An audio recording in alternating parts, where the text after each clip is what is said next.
Okay, so now we're recording. So let us begin with the bow 3 times to the Buddha. 1, 2, 3. And then we recite the salutation to the Buddha. Namo tassa bhagavato arahato samma sambuddhassa. Namo tassa bhagavato arahato samma sambuddhassa. Namo tassa bhagavato arahato samma sambuddhassa. Okay, so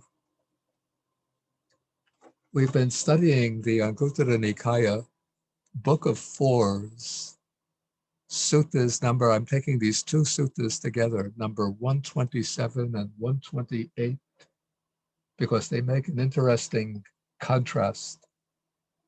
And the last class, I meant to take both suttas in the same class, but we only had time to go through sutta number 127.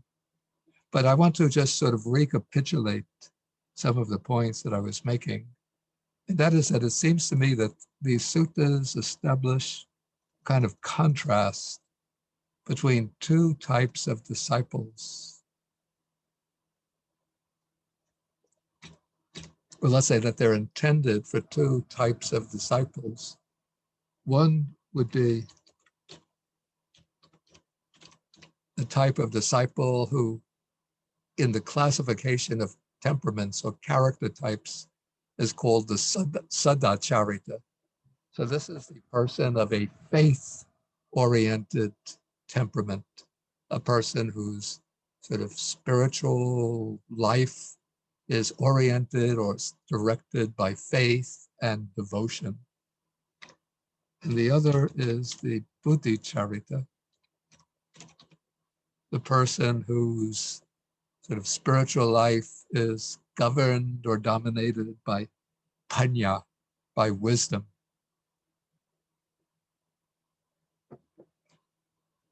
And then when these 2 types of disciples, when they reach the path, they become known as the one of the faith-oriented temperament becomes the sadhanusari, one who is sort of swept along, whose advances or progresses with faith as the dominant faculty, spiritual faculty. Whereas the Buddhicharita, when they reach the world transcending path, they become the Dhammanusari, which means one who is sort of swept along, who flows along or progresses through insight into the Dhamma, investigation of the Dhamma. So this distinction between the 2 is a little bit, the names are a little misleading in that one can't actually enter the path just by faith alone. In order to enter the faith, to enter the path, one always needs panya.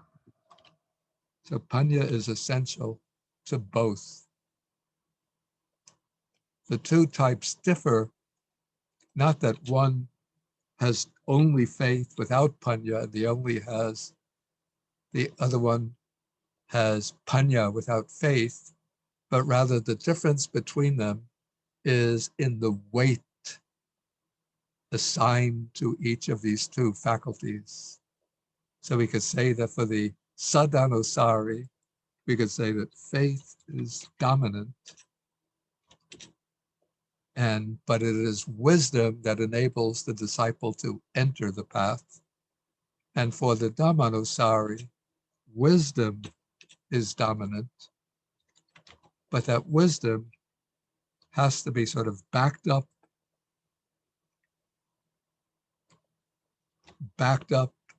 by faith. And so even though we always say that the ideal is to have faith and wisdom in perfect balance, but as human beings, We have our own distinct inclinations, tendencies, temperamental differences.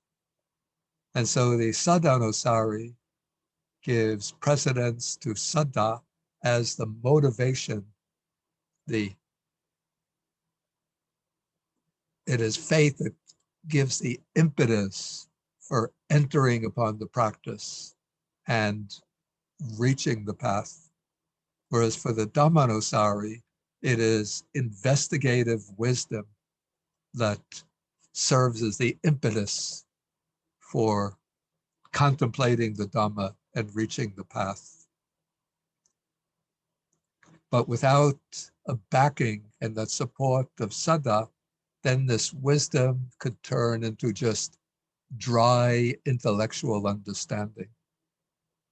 And without wisdom, then the faith of the sadhanusari could just turn into devotional ebullience, devotional exhilaration, maybe turning into something like the equivalent of the bhakti cults of Hinduism. I don't know if you've ever encountered the followers of the Hare Krishna movement. Now, we don't see them so often, but when I was growing up in California, late 1970s, almost every neighborhood on the street corners, there would be the groups of the Americans, the white Americans, sometimes even Black Americans, wearing the saffron robes, shaved heads with a little ponytail. And then they have the Indian instruments, I think it's called the mridinga, a kind of drum, and the harmonium. And then they would be dancing in circles, singing Hare Krishna, Hare Krishna, Hare Rama, Hare Rama. And they go into a state of ecstatic joy, ebullience. And they think that that is the way to liberation, just through devotion to Krishna. But in Buddhism, we always say that you need faith, but faith alone is not sufficient. You need investigative wisdom. Okay, so sutta number 127, the way I see it, is sort of appealing to the faith temperament by describing the amazing, the astounding and amazing things that take place with the manifestation of the Tathagata in the world.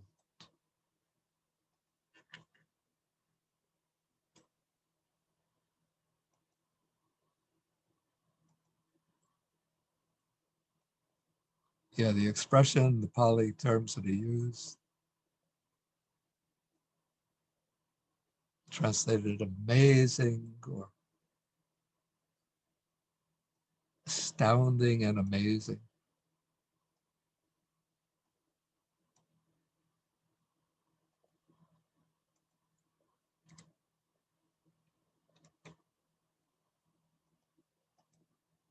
So it's acharya and a bhuta.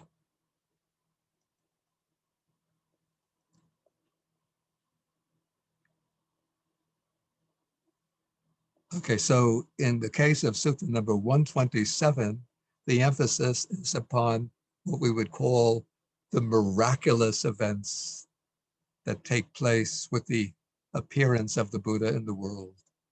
So one is that when he enters his mother's womb, then a measureless, glorious radiance, a light becomes manifest, surpassing the glory of the gods.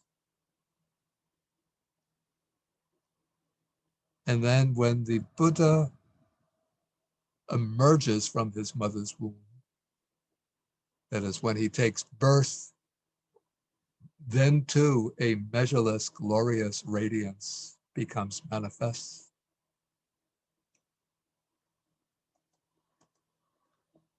And then when he attains, oops, that's the fourth. When he attains,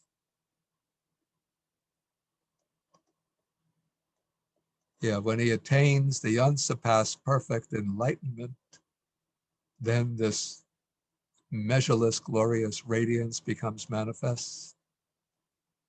And then when he sets in motion the wheel of Dharma, in other words, when he begins his teaching career, then this measureless, glorious radiance becomes manifest.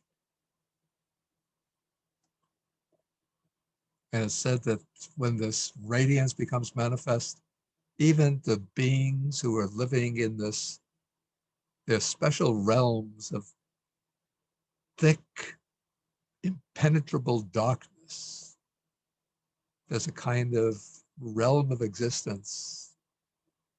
And there are beings living there who are usually isolated, living just enclosed within themselves, unaware that there are other beings there. But when this light appears, then they can see that there are other beings who are living there. An interesting question that, well, actually, the sutta sets up two interesting questions. It mentions that this measureless, glorious light becomes manifest on these four occasions. Okay, so the taking conception in the mother's womb, being born into the world, attaining the supreme enlightenment, and teaching the Dhamma. But how about when the Buddha passes away? Does this light become manifest then?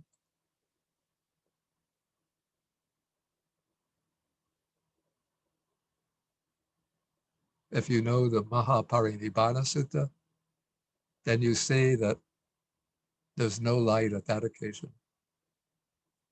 What takes place when the Buddha passes away? Anybody remember the Mahaparinibbana? There is earthquake. Right, exactly. The earth shakes and trembles. And similarly, when the Buddha, even before his passing away, this is 3 months before, when he's staying outside of the city of Vaishali, then he informs Ananda, or he makes a decision. He's in the company of Ananda, and he makes the decision to relinquish his vital formation, the Ayu Sankara, the vital force. So he makes the determination that he's not going to try to live on through the rest of the kalpa, the rest of the aeon, but he declares to Ananda that in 3 months he will attain his final nibbana. And when he makes that declaration, then the earth shakes and trembles.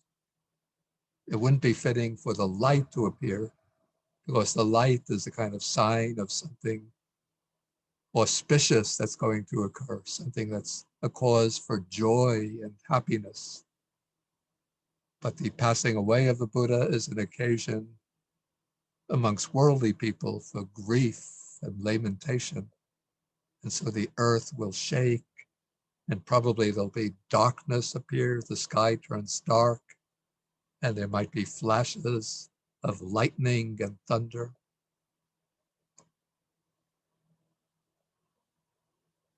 Yeah, so that's one question. And then the other question that comes up, okay, it said that this measureless, glorious radiance appears, which penetrates even the thick darkness in the spatial regions beyond the range of the light of the sun and the moon. But how about the historical record? How about the people living in Rome in the 5th century BC? People living in the Middle East, people in China, people in Africa, in North, South America. Did they see this glorious radiance light? What, what do you think?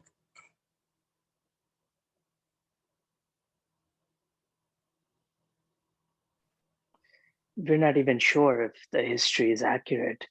in giving the timeline of when the Buddha was born. Yeah, but we could, even though we might not have exact years, but let's just say approximately 5th century.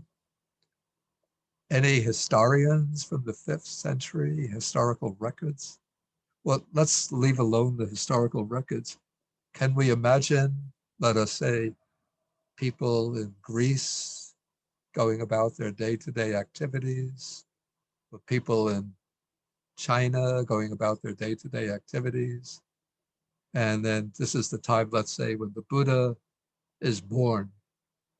Well, let's say the most momentous event when he attains supreme enlightenment. People in Greece, working at their everyday jobs, people in China engaged in their everyday activities. Are they going to see a glorious, radiant light appear in the world?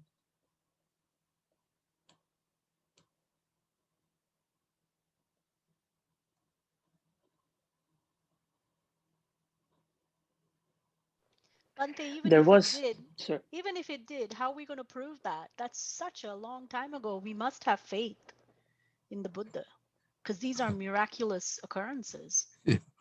Do you not agree? Or what are your thoughts? I just don't know. It could be. Let us err on the side of faith that that it's not a long-lasting radiance, but just a flash of light, brilliant, bright light appears. So people our citizens in Greece, people in China, maybe people in Africa, see some brilliant light appears just flashing across the sky, but they have no idea what it is. And then it disappears, and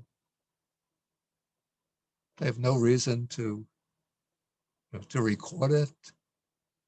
Maybe they ask each other, what was that light? What was the reason for it? But nobody can give the answer. So that's just a possibility. Another possibility, here I could be the scientific skeptic, saying that this is just, the work of the authors of the suttas. They want to glorify the Buddha, and so they're ascribing to him these miraculous events taking place on the occasion of his birth, enlightenment, first teaching. That's a possibility too. But what I've heard in the case of people of much lesser stature than the Buddha, people who are like saints, who become saints or sages, that some wondrous events take place on the occasion of their birth. Like some great masters in the Buddhist tradition. Sometimes bright stars appear in the sky. Some unusual constellation takes place. In the case of Jesus, there's supposed to be a star that appears and guides the wise men of the East come to Bethlehem to pay homage to him, even though according to critical scholars, Jesus was not born in Bethlehem, but in Nazareth. Anyway, these are things we can never really answer. And so anyway, but just to continue, so if these wondrous events can take place in the case of people of lesser stature, Sri Ramakrishna, I believe, the Hindu saint of the late 19th century. Also, I think that there was some miraculous, wondrous events accompanying his birth. So certainly there should be super wondrous events accompanying the conception, birth, enlightenment of Buddha.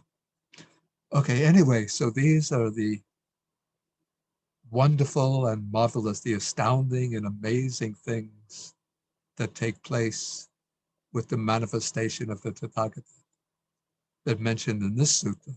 But now we come to the interesting contrast in Sutta number 128.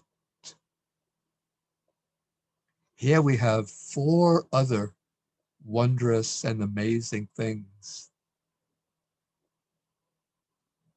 that take place with the manifestation of the Buddha in the world. Okay, the first of these, people, excuse me,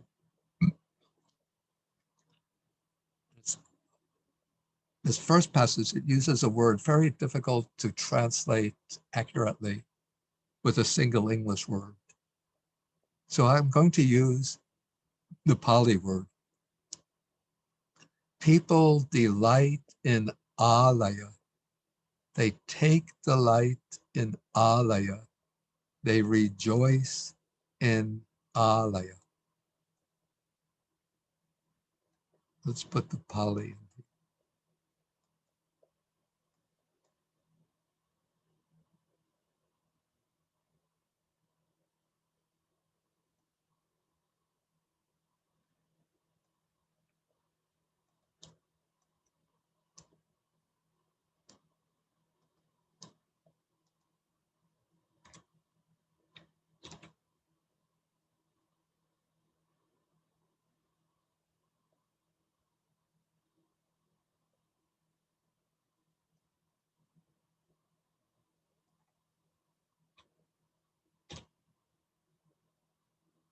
Okay, so they delight in alaya. They rejoice, they take delight in alaya. They rejoice in alaya. So that is the usual condition of people, ordinary people. But when the Tathagata, the Buddha, is teaching the Dhamma about unalaya, the negation of alaya, for the elimination of alaya, people wish to listen, they lend an ear, and they set their minds on understanding it. So that is the first astounding and amazing thing that happens with the manifestation of a perfectly enlightened Buddha in the world. So what is the meaning of this word alaya?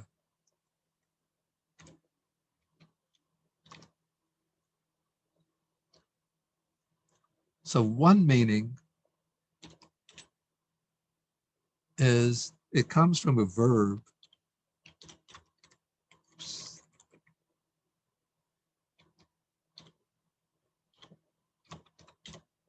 aliyati, which means to cling to. And so alaya are the things to which people cling.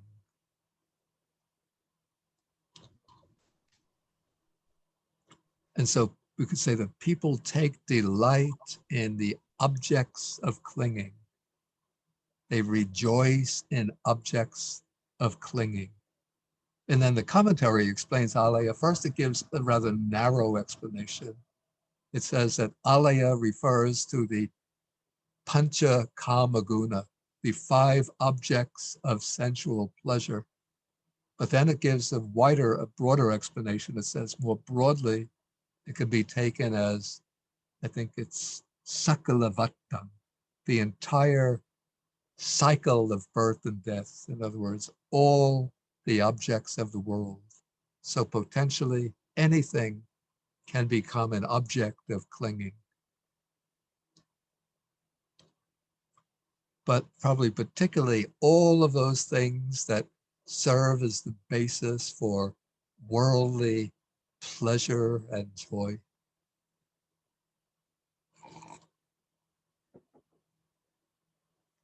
And what's interesting about the expression that we find here in this sutta is that this echoes a reflection that went through the Buddha's mind in the period after his enlightenment, when he was reflecting and considering, should I teach the Dhamma to the world? And so this passage, it occurs in the number of suttas, including in the Majjhima Nikaya, sutta number 26. Here I just pasted in the Pali, but I'll translate it. So as he's sitting in the vicinity of the Bodhi tree, then this reflection occurs to him. He thinks this Dharma that I have realized is deep, difficult to see, difficult to understand. It's peaceful, sublime, beyond the range of logic. It is subtle, to be realized by the wise. And then he thinks, these people, the people of the world, delight in objects of attachment. Alaya Rama Ayam Paja. Alaya Rata Alaya Samudita. Exactly the same words. They take delight in attachment. They rejoice in objects of attachment. And so for that reason, it would be difficult for these people to understand this Dhamma, that is dependent origination and the destruction of craving or nibbana. And when the Buddha, then he considered, if I were to teach the Dhamma, people would not understand me, and that would just be troublesome for me. And so when he reflected in that way, his first inclination was not to teach the Dhamma. And so when he does make the decision, if you know the sutta, then Brahma Sahampati, one of the high deities, comes down and begs the Buddha, pleads with him, Bhante, please, there are people in the world with little dust in their eyes. They can understand the Dhamma. If you don't teach, they will perish. If you teach, they will also gain enlightenment. So please teach. And then the Buddha agrees and goes out to start teaching. And so this becomes the first astounding and amazing thing, that people delight in attachment. And initially the Buddha thought, because the people have the strong tendency to attachment, to clinging, to territory, that could be another implication of the word alaya, sort of what they stake out as their territory. What is mine? What is my domain? What belongs to me? And so the Buddha teaches the Dhamma for the relinquishment of all alaya, for giving up the attachment to all the objects of clinging. And yet people whose minds are normally directed towards pleasure, towards worldly happiness, it seems amazing, but they want to listen.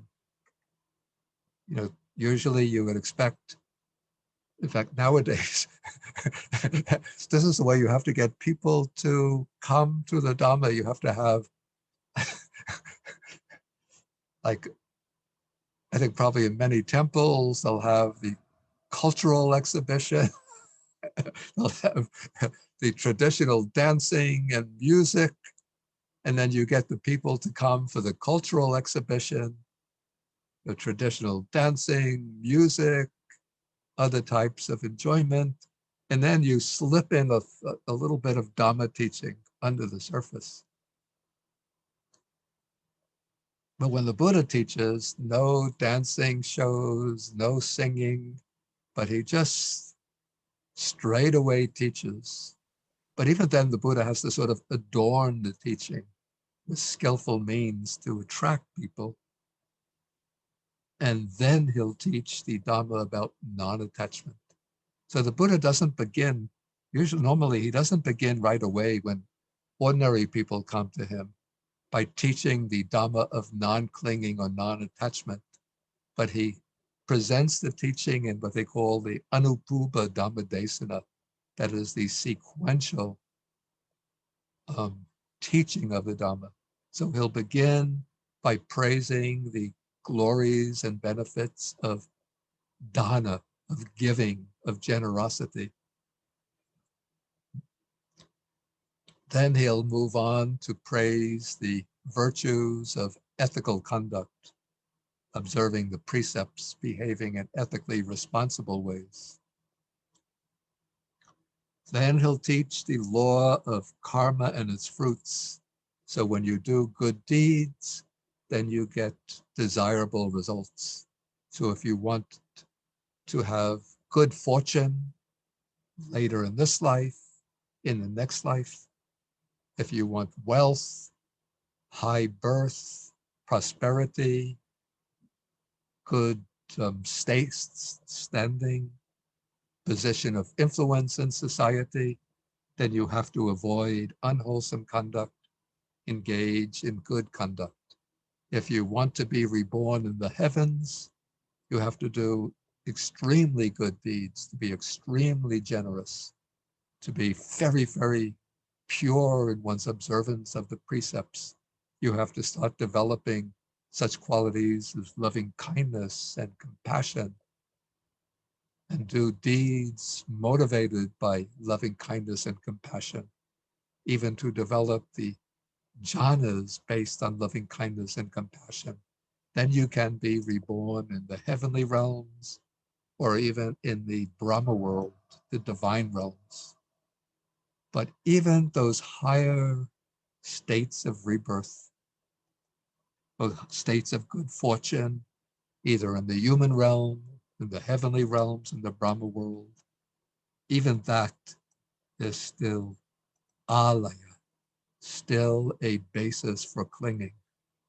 But when the Buddha knows that the mind of the listener is truly receptive, truly intent on penetrating the truth, then the Buddha will point out the defects, the flaws, the drawbacks in all objects of attachment, all objects of clinging, that they're all impermanent, unreliable, insecure, and that to the extent that one clings to them, even to the higher, to the good fortune in the human realm, to the prospects of a heavenly rebirth, to that extent, one is making oneself vulnerable to suffering.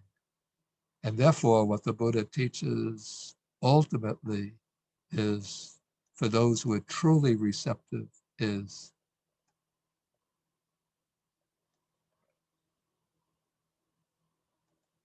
sabba sankara samato, sabupati pati nisago, tanha kayo virago nirodo nibbana. That is the calming down of all volitional activities, the relinquishing of all objects of attachment, the destruction of craving, dispassion, cessation, nibbana. And when the Buddha teaches to those who've been properly prepared, then people want to listen. They lend an ear, and they set their minds on understanding it. So that's the first astounding and amazing thing about the Buddha, that people want to listen to this teaching that goes pati sota gamini, or pati sota gami. It goes against the current, against the stream. So what is the stream? The stream is when you desire something, try to get it. If other people are trying to get it before you, push them to the side and you rush ahead and get it. So that is the stream. The stream is the stream of desires. When desire comes into the mind, you yield to the desire and try to fulfill your desires. And to go against the stream is when desires, cravings flow into the mind, you resist the craving and you say to your mind, I am not your servant, but I am going to be the master of my mind, and resist those cravings. And then as you resist the cravings become weaker until they fall away. Okay, so this is the first astounding and amazing, or wonderful and amazing thing that occurs with the manifestation of the Buddha in the world.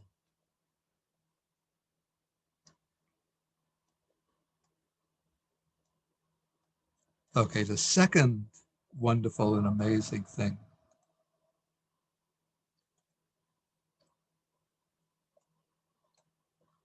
is that people are delighted with conceit, take delight in conceit, and rejoice in conceit. Where are my notes?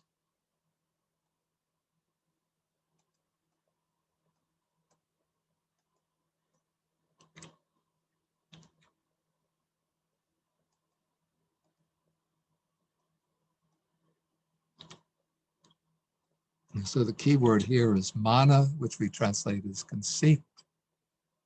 But usually when we use the English word conceit, it suggests a kind of overinflated sense of ego, a kind of swollen pride, and even the degree of arrogance of thinking highly of oneself and looking down at others. But in the Buddhist system of psychological analysis, we have three kinds of conceit. So we call them, I have to learn how to spell, superiority conceit,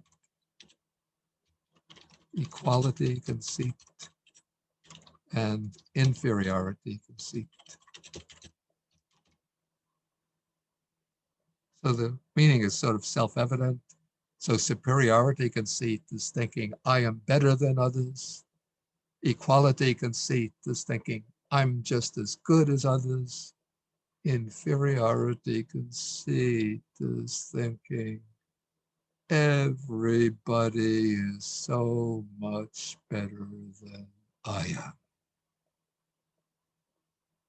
Okay, but even though we distinguish these three types of conceit, but generally when we use the word, even in Pali, when we use the word conceit, sort of the immediate suggestion is that of the superiority conceit, thinking one is better than others.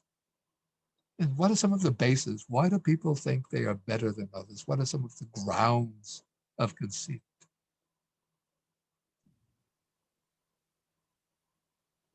What are your ideas? Wealth. Okay.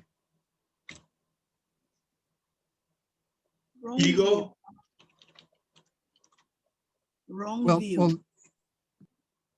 not wrong view. And ego, when we use ego, is pretty much just another term for conceit. Having a swollen ego. When you have conceit, you have a swollen ego. What are some of the things people base? Say again?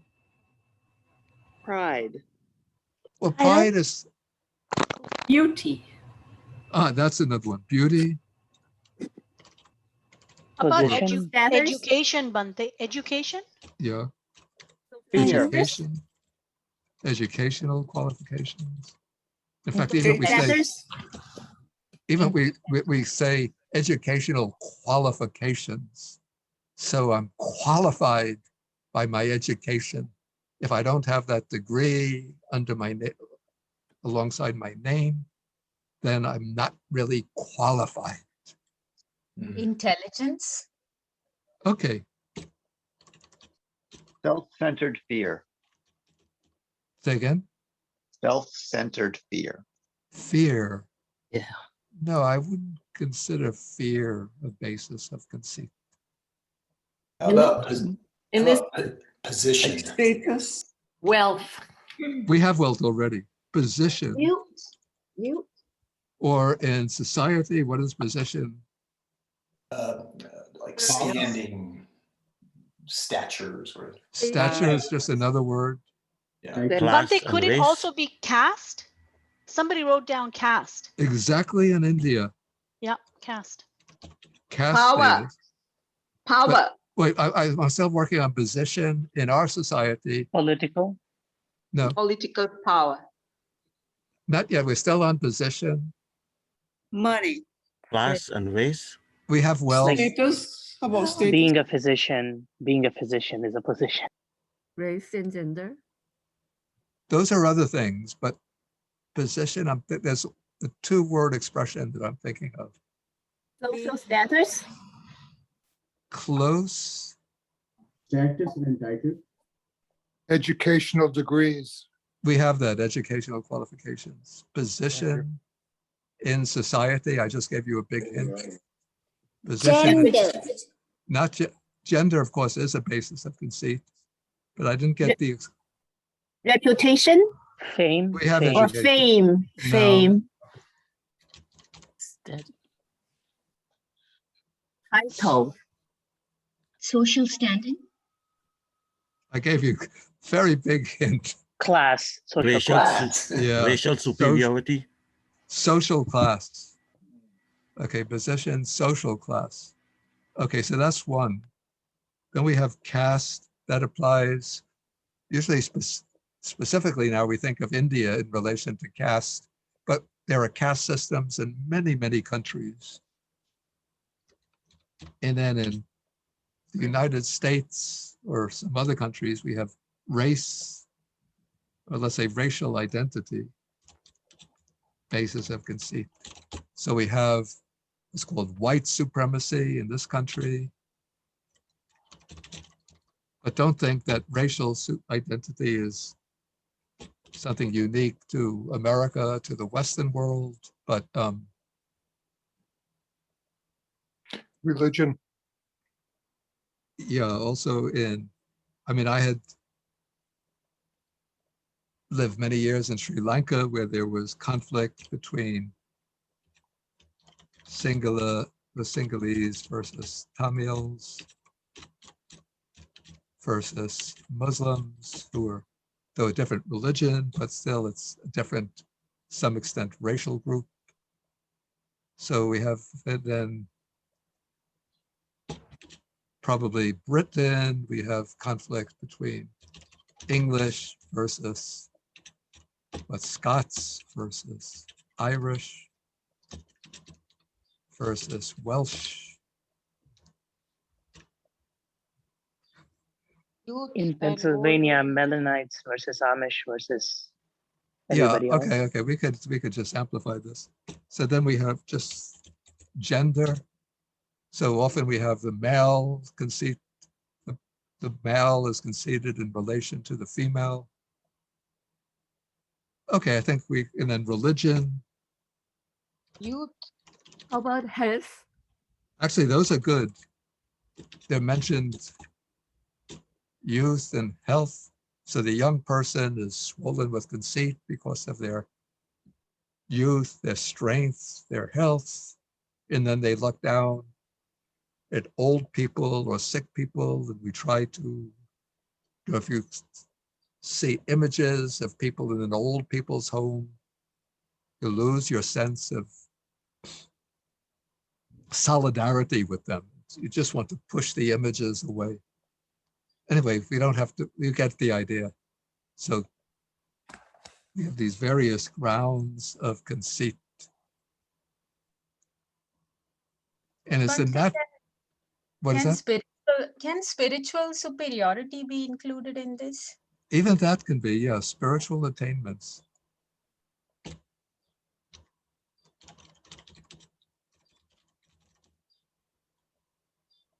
So somebody who has true attainment will be humble, but I've heard of people who attain like deep states of samadhi, and then they pride themselves and they sort of disparage those who are not so successful in their practice.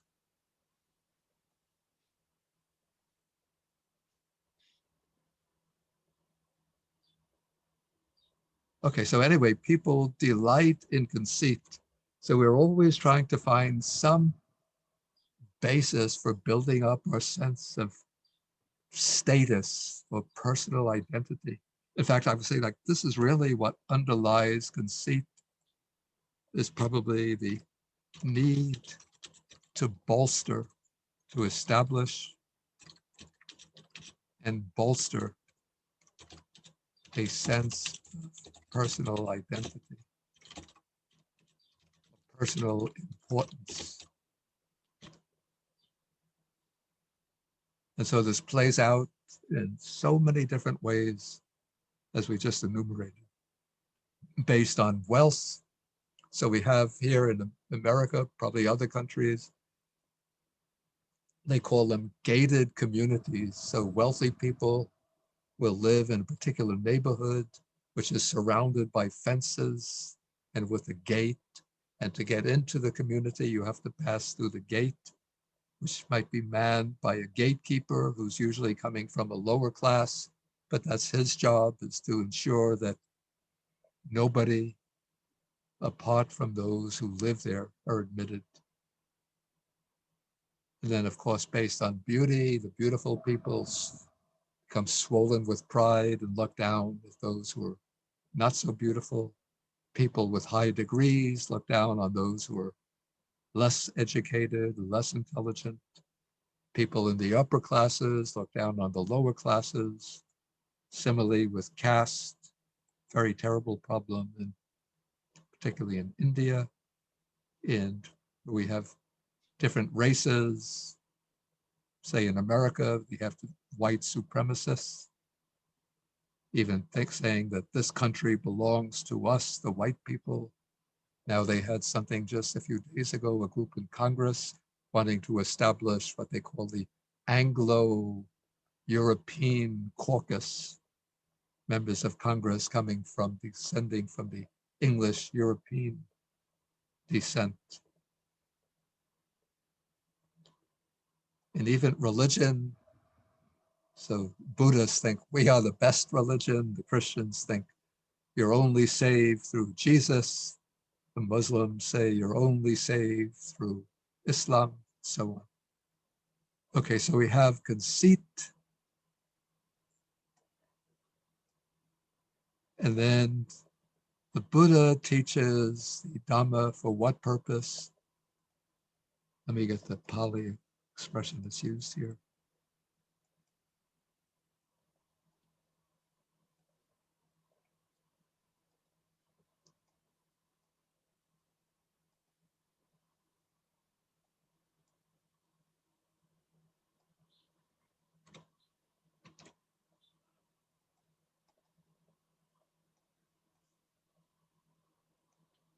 Mana Vinaya Dhamme. So this is the Dhamma that brings about the Vinaya. Vinaya here has the sense of restraining and removing. So what the Buddha teaches is sort of to gain liberation, one has to first control that conceit and then uproot that conceit. And what is the particular tool that the Buddha teaches for restraining and eliminating conceit? Anatta. Exactly. Who said that? Young. Okay, very, very good. Oops.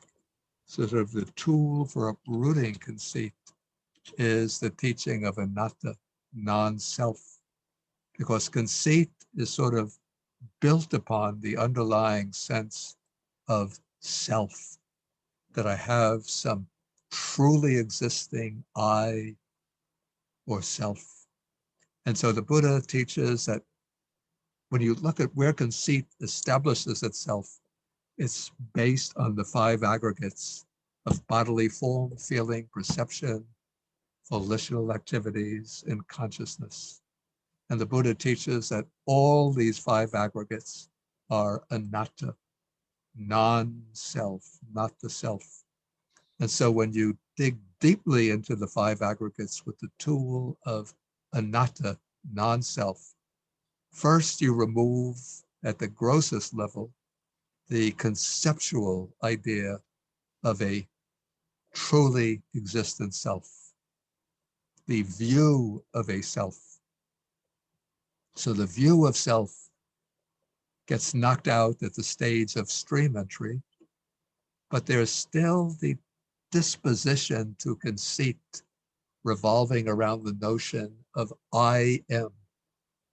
That still remains even when the view of self is eliminated.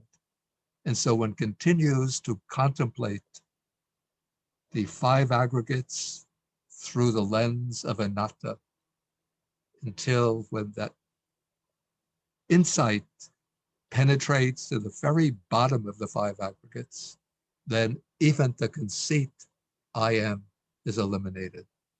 And that comes with the attainment of arhatship.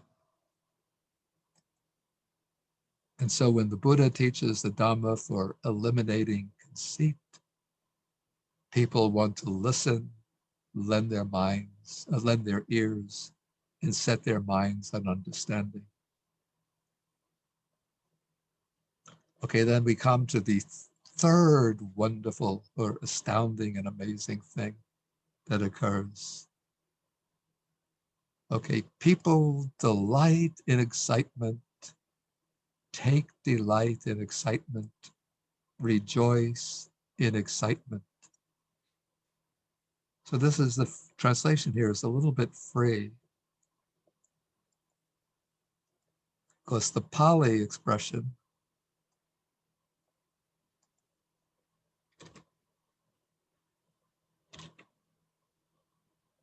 literal translation would be, it's anupasama. And so it's the negation. Upasama means peace or tranquility, calmness. And so anupasama is the absence of calmness. But you think calmness is, or tranquility should be a good thing, a desirable thing. But for ordinary people, what happens, like you could see it now during this time when we have the lockdown because of the COVID pandemic. So people can't go out and enjoy themselves. They have to stay at home, work at home. Maybe there's not much work because everything is sort of at a standstill. And so you think that this will be the opportunity for people to just dwell in aimlessness, to enjoy the peace and tranquility of staying at home, turning back upon themselves, living leisurely at ease. But what do people do under those conditions? Do they enjoy this tranquility and calmness? How do they experience this tranquility, calmness of the economic standstill?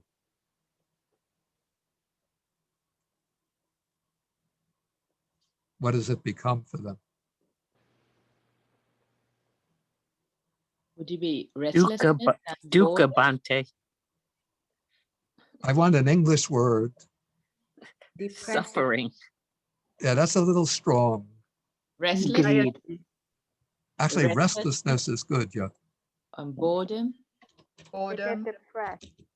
I think I heard the word that I wanted. Depression. People get depressed. Depression is a little too it might be stressful. Anxiety. Boredom. That's the word that I was looking for. Did somebody say boredom? Yeah, boredom. Yeah, that's the word that I wanted. There is a restlessness and anxiety. Maybe the anxiety is because of the virus spreading around, but Loneliness. boredom is the word that I wanted, so we don't need other words. Okay. Yeah, so people under ordinary conditions take the absence of excitement or calmness, tranquility as being boring. And to end that boredom, then they have to go out and seek How do you end the boredom? By finding what? Attainment. Stimulation. Stimulate. Things to delight in. Excitement. Excitement, that's what I wanted. Finding excitement. And so how do people find excitement? Well, you can find excitement even when you're staying at home. Instead of turning back and enjoying the leisure and the aimlessness, then you start going onto the internet and looking, maybe finding some movies. And what kind of movies do you look for? Action. Action movies. Adventure. Or adventure. Political dramas. It might be political dramas, but there's another word for a class of movies that Show. Romance. Comedy. romance is one kind, but I'm looking Thrillers. for exactly the thriller. What people want are the thrillers. So that's the way you end the boredom, is by watching the thrillers. But also people will like romance, and another thing that people will turn to, maybe more on the television side than the movie side. Sitcom. Yeah, but Comedy. Reality shows. Drama. Is it drama? yeah, drama. Reality shows. I think I heard it. Sports. Sports. Reality. Yeah, sports. Dracula. Okay, maybe that's a horror movie. That's a class of movie. Another, but sports is a different type of excitement. Oh, okay. So you're News. bored, and then you turn on the football game. Even baseball is a little boring because, so long you just have to watch the hit. The batsman is up at the bat, is throwing a ball. But if you turn to football, basketball, wrestling, boxing matches, so much. What is that? Weightlifting. Weightlifting. I don't know. I never. Bodybuilding, like. Yeah. Okay. Anyway, so we get the picture. So people turn to excitement. Monday. Yeah. Bhikkhu Bodhi. Is present feeling from first jhana consider excitement? Is what from the first jhana? Piti. Yeah, technically, you would say that the piti in the first jhana has some element of excitement in it, which is why to go further, you have to eliminate at the third jhana to eliminate the excitement of the piti by gaining the third jhana. But here we're just concerned with ordinary people in the world, not yet with advanced meditators. Okay, so we have these different forms of excitement. Venerable Bodhi, how does Anupassama differ from Uddhacha? Differ from what? Uddhacha, one of the hindrances, Uddhacha Kukucha. I would say Anupassama is very similar to Uddhacha. Okay. But it just indicates the absence of tranquility, because it said that what the Buddha teaches is the Dhamma that leads to peace. But actually, maybe Anupassama has maybe a broader meaning than Uddhacha. Uddhacha would be like restlessness or agitation that occurs on its own. When one say you're trying to calm the mind, say by focusing on a meditation object, but then the mind gets overcome by this restlessness. So you're trying to focus on in and out breathing, but then there come worries and hopes and agitation, and that is Uddhacha. But this is where people are actively seeking excitement. Okay, thank you very much. Okay, now somebody, enjoys the romances and the thrillers, the boxing matches, Musical shows. Yeah, we don't have to go on. We have enough examples. Okay. You get the picture. Then the Buddha appears on the scene teaching, calm your mind. Focus on the in and out breath, or observe the sensations in the body. And so boring. You do it for 5 minutes, 10 minutes, and then you're thinking, wow, there's a good movie on channel so-and-so at 9 p.m. Or let me call my friends and chat about the latest political developments, or the latest gossip over the internet. Yeah, that's maybe another source of excitement is gossip.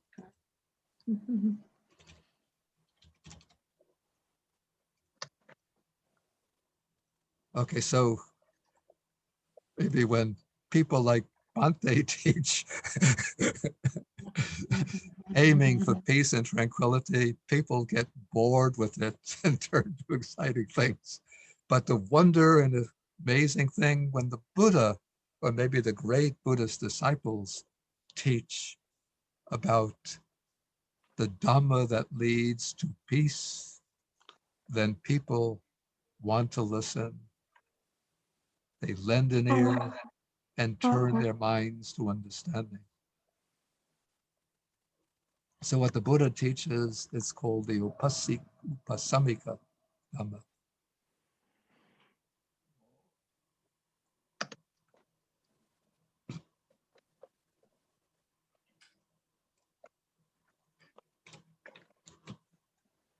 So what's he teach? Okay, Susan, what do we have here? Yeah, Upasamiki Dhamma. I don't know that word. Yeah, Upasamike is just, it's a intensification based on Upasama. Upasama. Upasama means peace or tranquility. And so when you turn Upasama into an adjective, the first vowel gets strengthened, and then we add the IKA turns a noun into an adjective. So this would be like turning the word peace in English into peaceful.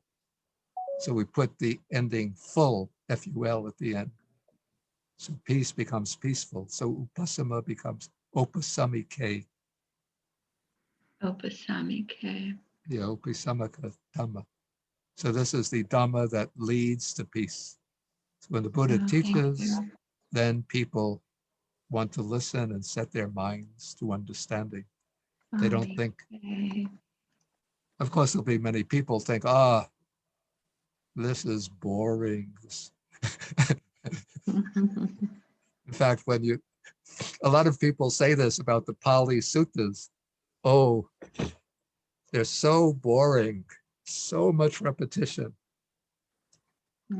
So they like to read some of the modern writers, Jack Cornfield, Tara Brach, Joseph Goldstein. I mean, well, they're very skillful, Achan Sumedho, to make it interesting and more exciting. But if you read the suttas, so much repetition. But probably if you hear them directly from the Buddha's mouth, though there's a lot of repetition, then it's very enticing, very entrancing. Okay, then we come to the fourth wonder and marvel, wondrous and astounding thing. I like it. Ignorance. Okay, so people are immersed in ignorance, then a little puzzling, this expression. It's translated, become like an egg completely enveloped. I know that feeling though. Yeah, I have a note on this. And my suspicion is that there might be a textual transmission and textual error here. Okay, if you look at the note,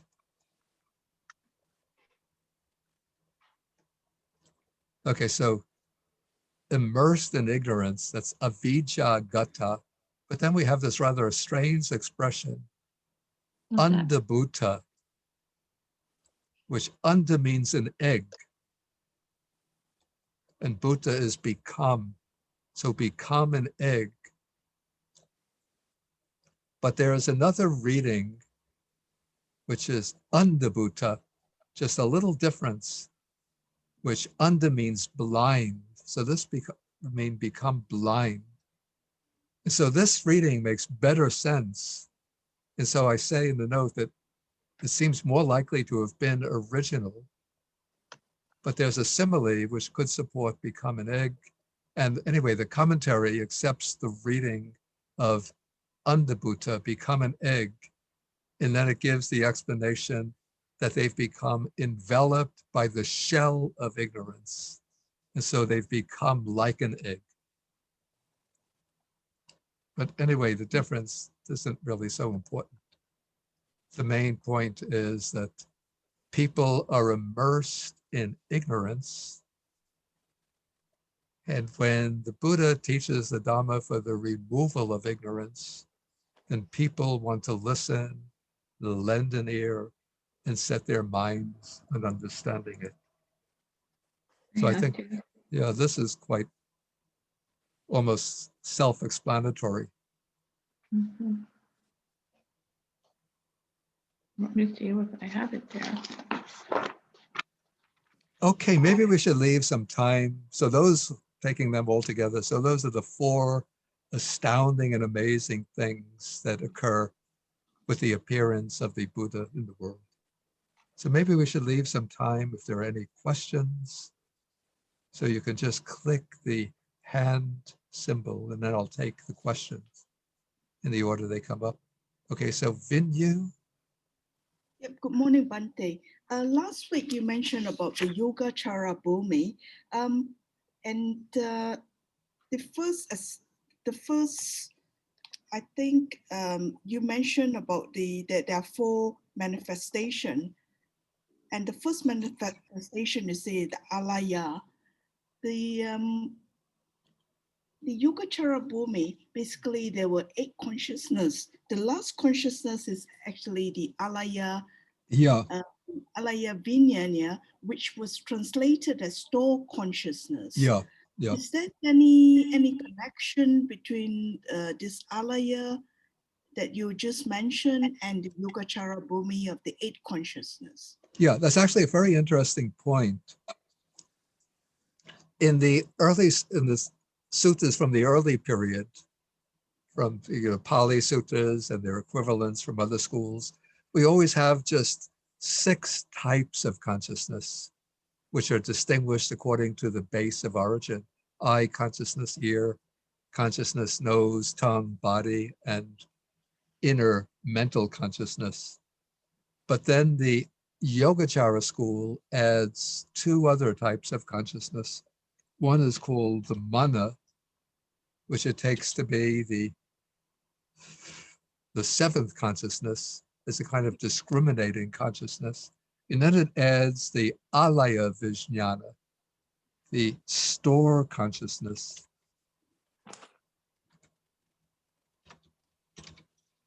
Which is said to be the type of consciousness which stores the seeds of all of the karmic activities that we have engaged in, and that stores all of the impressions of our actions. And that store consciousness is said to be that which explains the continuity of personal identity from life to life, even though the other types of sense consciousness fall away, but the alaya vijnana flows on from life to life. Now, in the early suttas, we don't have the alaya vijnana, but the formulators of the Yogacara teaching sort of appealed to the mention of alaya in the early suttas, and they said that this is the basis for our teaching of the alaya vijnana. Vijnana. Yeah, okay. to the second, in regards to the mana, is it the seven consciousness that you had just mentioned? But the mana is not the same as mana. Mana with the long A is conceit, but this is a discriminating consciousness, which according to the Yogacara school is what distinguishes between the outer world, the external world, and the inner world of internal consciousness.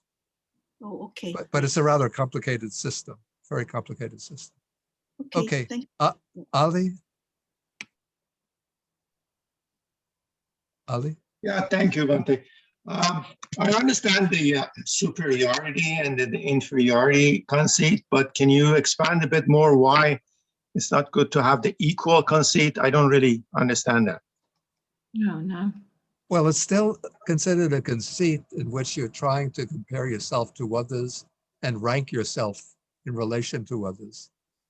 So in a way, I say that at the worldly level, it's maybe good to have the equality conceit in that instead of thinking either I'm better than others or I'm worse than others, I'm just as good as others, since that can serve as a motivation for improving oneself.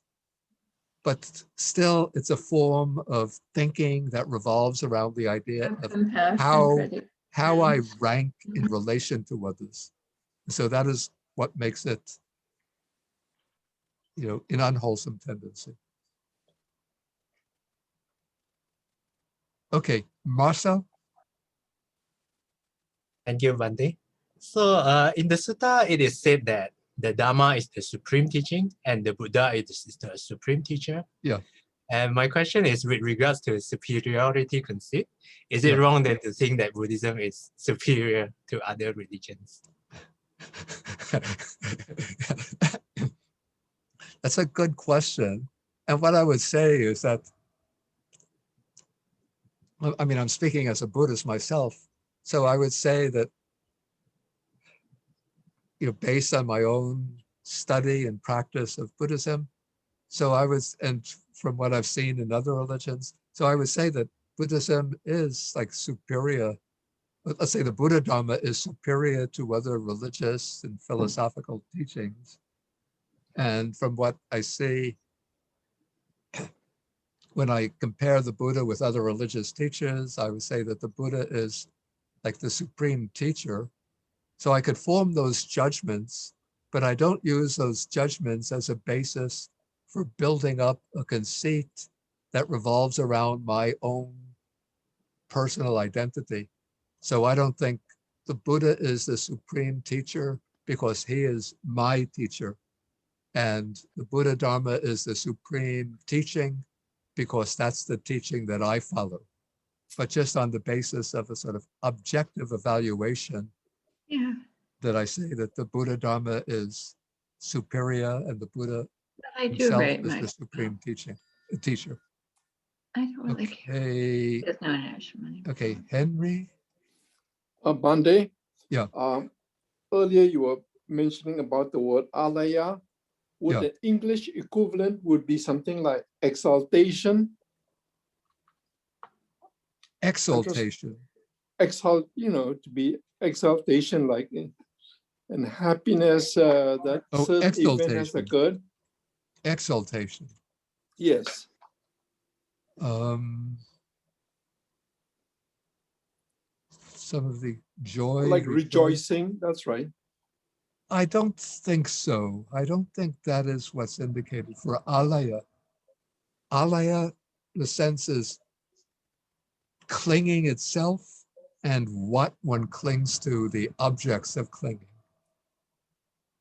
Exaltation relates more to samudita, so exalting in the objects of clinging.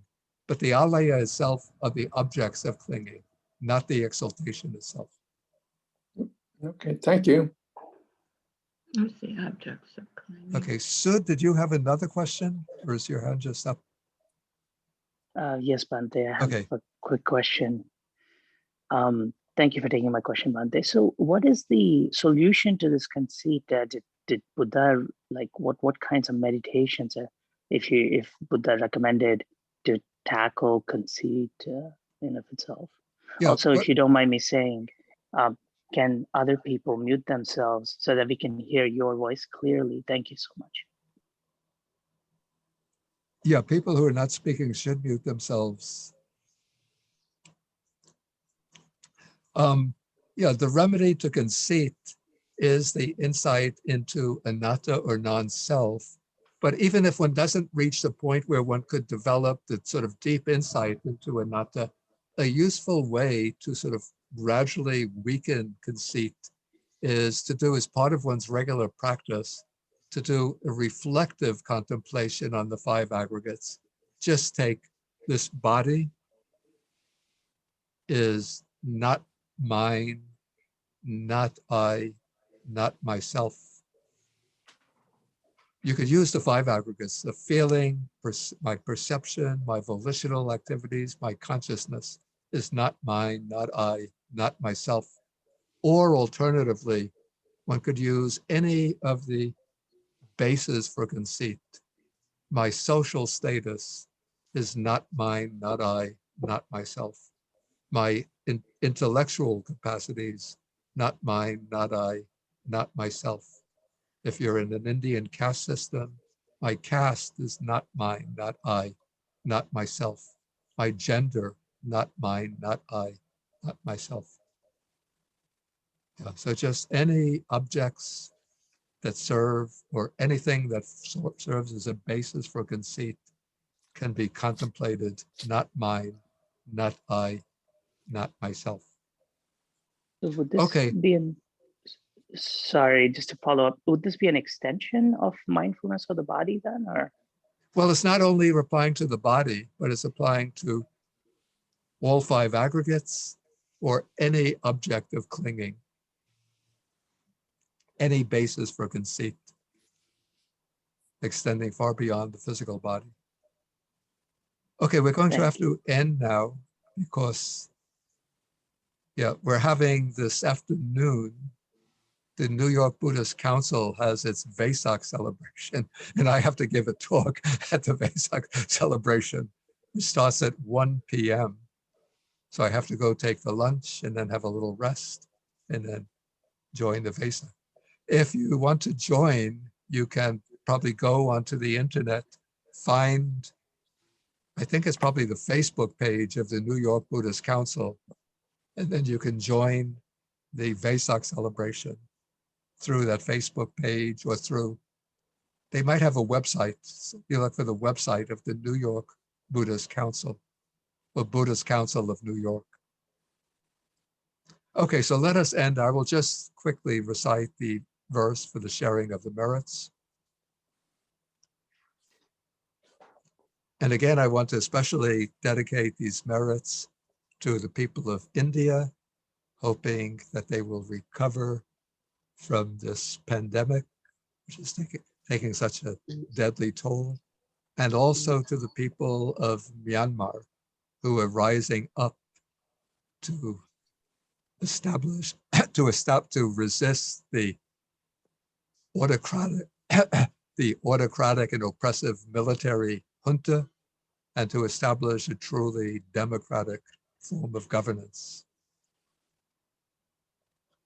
Akasata Chabumata Deva Naga Mahedika Punyantang Anumoditva Chirang Rakantu Sasanam.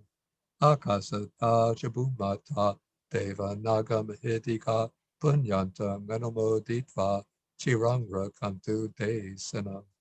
Akasata Chabumata Deva Naga Mahedika Punyantang Anumoditva Chirang Rakantu Mang Parang.